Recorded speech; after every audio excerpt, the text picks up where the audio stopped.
In the beginning was the Word.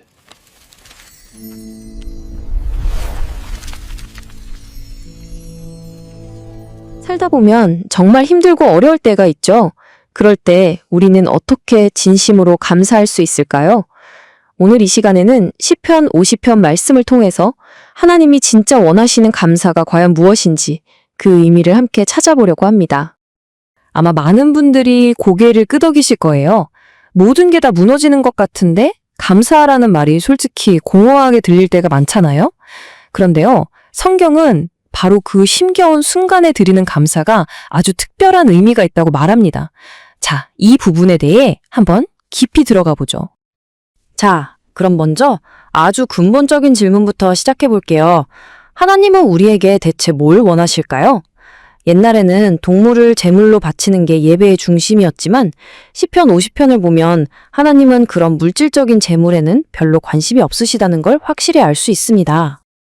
이 말씀이 핵심을 딱 짚어주는데요. 생각해보면 하나님은 이미 온 세상의 주인이시잖아요.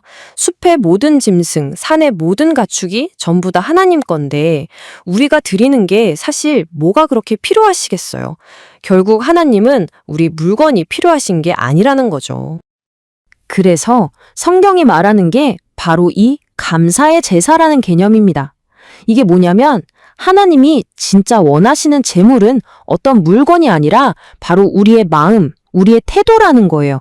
감사하는 마음, 그 자체가 하나님께 드릴 수 있는 최고의 예물이라는 뜻이죠. 아니, 말로는 쉽지 위기 상황에서 어떻게 감사하냐고요? 그쵸? 성경은 바로 그 질문에 대한 답을 한 사람의 이야기로 보여줍니다. 절체절명의 위기 속에서 감사를 선택했던 사람, 바로 다니엘의 이야기입니다. 당시 다니엘이 처한 상황이 어땠냐면요. 정말 말도 안 되는 법이 하나 만들어졌어요. 왕의 총애를 받던 다니엘을 시기한 사람들이 함정을 판 거죠. 앞으로 30일 동안 왕 말고 다른 신에게 기도하면 누구든 사자굴에 던져넣는다. 한마디로 기도하면 사자밥이 된다는 끔찍한 법이었습니다. 자, 여기서 다니엘이 어떻게 반응했는지 한번 보세요. 정말 놀랍습니다. 그는 두려워서 숨거나 기도를 멈추지 않았어요. 오히려 평소 하던 그대로 일부러 창문을 활짝 열어놓고 하루 3번 무릎을 꿇고 기도하면서 감사했습니다. 이건 그냥 기분이 좋아서 하는 감사가 아니에요. 죽음의 위협 앞에서 드리는 의지적인 선택이었던 거죠.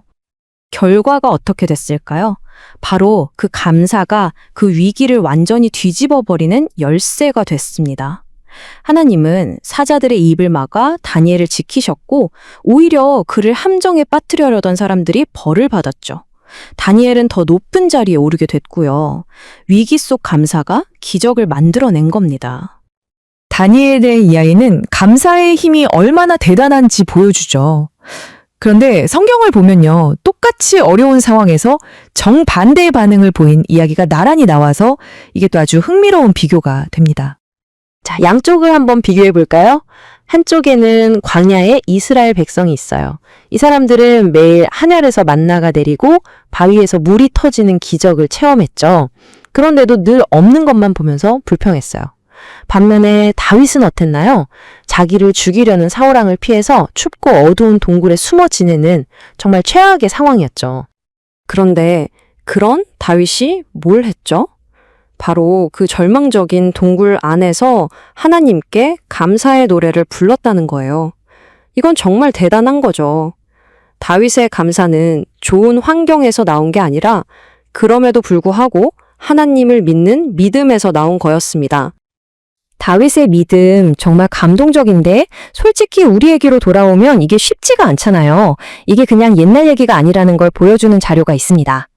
2021년 조사인데요. 한국 기독교인 중에 고난 속에서 감사 기도를 드려본 적이 없다고 답한 사람이 무려 46%나 됐어요. 거의 절반 가까이가 머리로는 알지만 실제 삶에서는 실천하기가 그만큼 어렵다는 뜻이겠죠. 자, 그럼 이런 질문이 나올 수밖에 없어요. 아니, 하나님 믿으면 만사형통해야 하는 거 아니에요? 왜 내 삶에는 폭풍이 그치질 않죠? 이건 정말 많은 분들이 갖는 오해이기도 합니다. 그런데 성경이 말하는 믿음은요, 고난을 막아주는 어떤 방패나 부적 같은 게 아니에요. 예수님의 제자들도 예수님과 한 배에 타고 있었지만 큰 풍랑을 만났잖아요. 중요한 건 폭풍이 있냐 없냐가 아니라 그 폭풍 한가운데 나와 함께 하시는 분이 누구냐는 거죠. 믿음은 폭풍을 뚫고 지나갈 힘을 주는 겁니다. 그리고 바로 이 말씀이 오늘 우리가 나누는 이야기의 가장 중요한 약속입니다. 하나님은 환란이 없을 거야 라고 말씀하지 않으셨어요. 대신 환란 날에 나를 불러 라고 초대하고 계세요. 이건 정말 놀라운 초대장이죠. 힘들고 어려운 바로 그 순간이 하나님을 만나고 그분의 구원을 경험할 최고의 기회라는 겁니다. 자, 그럼 이제 제일 중요한 부분입니다. 이 놀라운 약속을 우리 삶에 어떻게 가져올 수 있을까요? 이론은 이제 충분하고 한번 구체적인 실천 방법들을 보죠. 거창한 것부터 찾을 필요가 전혀 없어요. 설교에서는 아주 작은 것부터 시작하라고 합니다. 그냥 오늘 아침에 눈 뜬 거, 그거 자체도 사실 감사할 일이잖아요.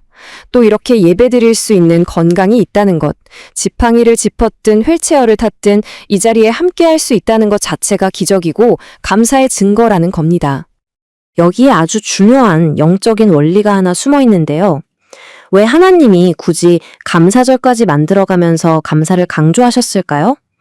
그건 바로 감사하는 사람에게는 더 감사할 일을 계속 부어주시기 위함이에요. 일종의 감사의 선순환을 만들어주시는 거죠. 이게 바로 관점을 바꾸는 힘입니다. 왼쪽에 있는 문제들을 오른쪽에 있는 목적으로 바꿔서 생각해 보는 거예요. 예를 들어, 가족 때문에 속 썩으세요? 어쩌면 그게 우리 가족이 하나가 될 기회일 수 있습니다.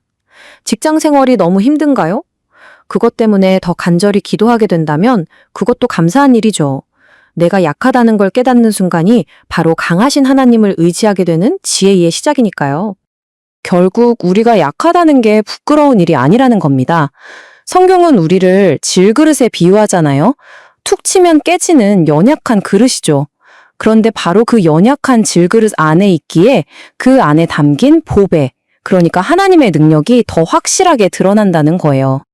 자, 이제 이 모든 이야기를 마무리하면서 여러분 각자에게 질문을 하나 드리고 싶습니다. 바로 지금, 이 순간, 여러분이 하나님께 드릴 수 있는 감사의 제사는 무엇인가요? 거창하지 않아도 괜찮아요. 그 작은 감사를 찾아내고 표현하는 것, 거기서부터 진짜 위대한 예배가 시작되는 게 아닐까요?